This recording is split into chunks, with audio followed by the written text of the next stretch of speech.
existe la necesidad también de tener un cine propio. O sea, como en cualquier sociedad, tenemos que tener cine propio, tenemos que tener imagen propia.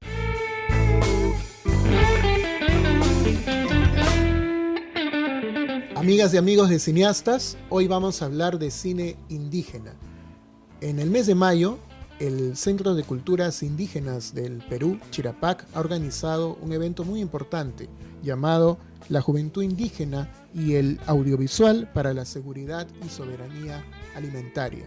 Y uno de los productores audiovisuales y promotores de cine indígena invitados a este evento es el boliviano Iván Sanginés, con quien vamos a hablar en esta edición de Cineastas. Es un gusto estar aquí en Perú.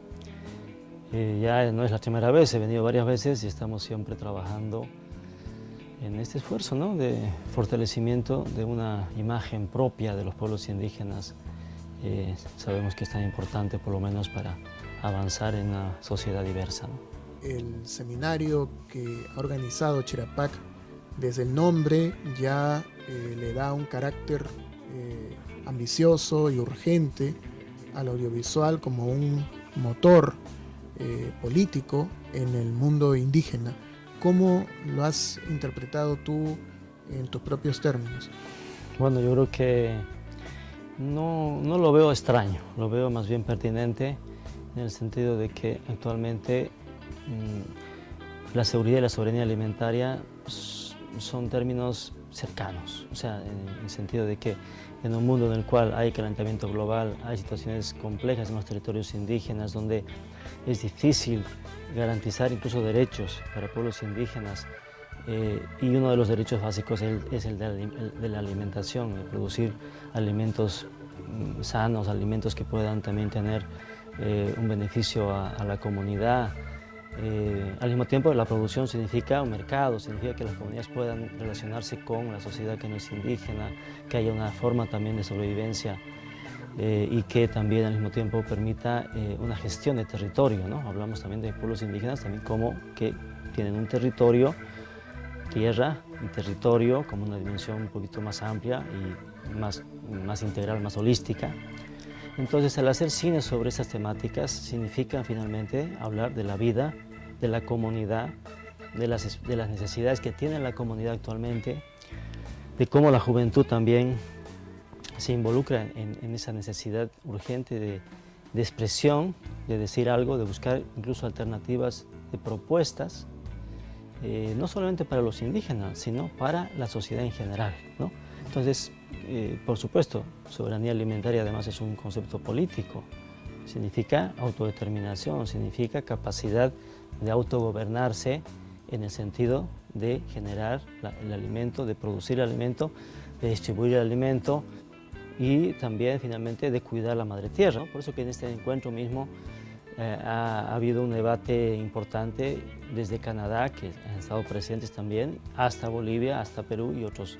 Y también, incluso hemos estado viendo películas de Nueva Zelanda, entonces, en este espacio. Entonces, yo creo que soberanía y seguridad alimentaria habla de la cultura, habla de la historia, habla de dónde venimos, cómo hemos sobrevivido de pronto en esa diversidad cultural de pueblos y de cómo también ahorita mismo en la sociedad podemos encontrarnos o desencontrarnos totalmente en las lógicas que hacen a la posibilidad también de tener el alimento que vamos a comer el día de mañana.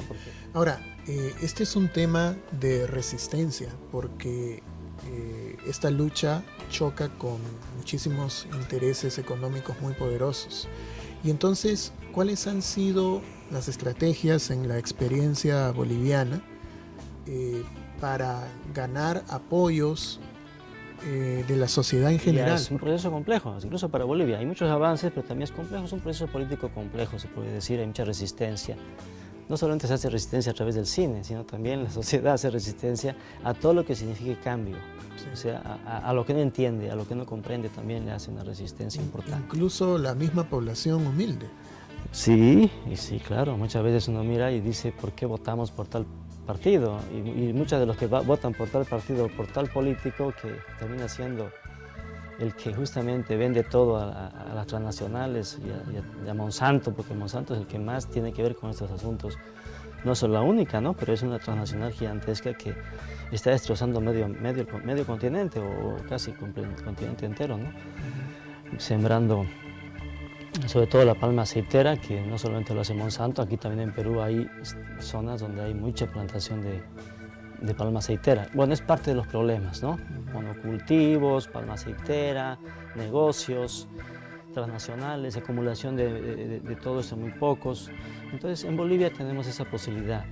Hemos hecho una lucha importante y los pueblos indígenas han hecho esa lucha y la comunicación y el cine han acompañado esa lucha importante, porque estamos hablando de un proceso de comunicación y de cine que es el más desarrollado en el continente, que lleva por lo menos 20 años. O sea, no es que llegó Evo Morales y apareció el cine indígena.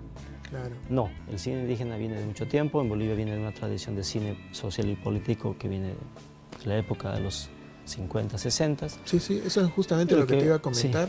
Sí. Es una tradición de 50 años por lo menos, si no más, y en la que también está tu padre, ¿no?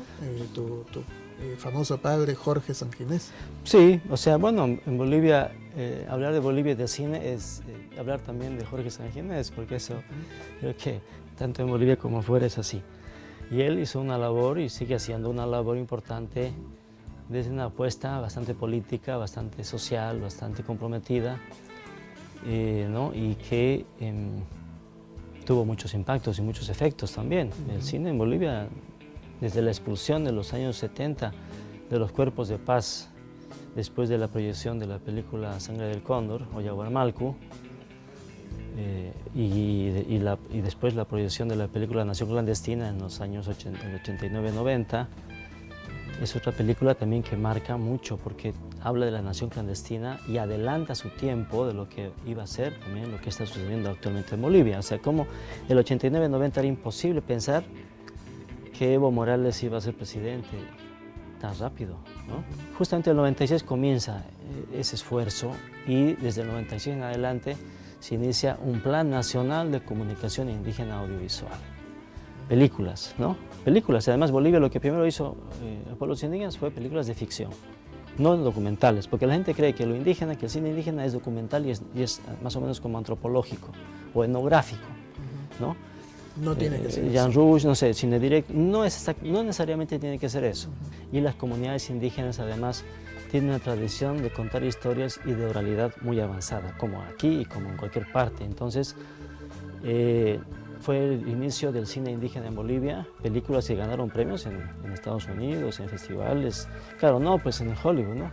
Pero sí en festivales importantes de cine independiente.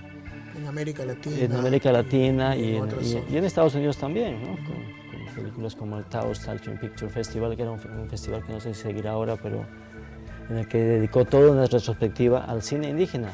Sí. Y tu rol es sobre todo de promotor, de organizador, pero también has dirigido obras, ¿no?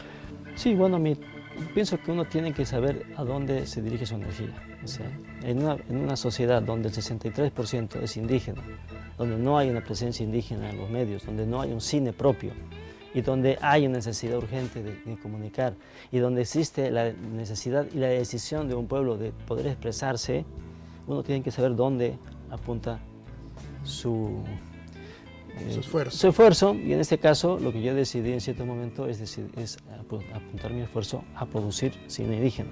Existe la necesidad también de tener un cine propio, o sea, como en cualquier sociedad tenemos que tener cine propio, tenemos que tener imagen propia, tenemos que tener la capacidad de crear nuestro imaginario, de poder reflejar nuestros sueños, nuestros anhelos, nuestras propuestas, nuestras ideas, nuestras tristezas.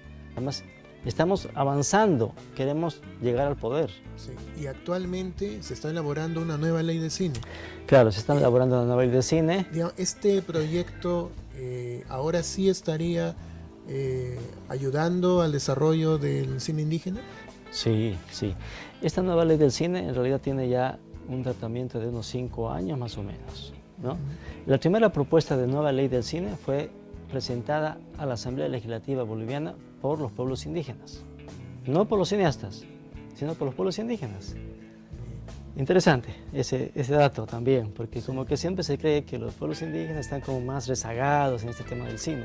No, en Bolivia se presenta la propuesta de ley del cine Y lo que incorpora esta propuesta de ley, que es una propuesta que habla del cine, no habla solamente de indígenas, habla del cine en general y de su función educativa, social, cultural. Iván, muchísimas gracias por tu participación. Es extraordinario el trabajo que están haciendo en Bolivia.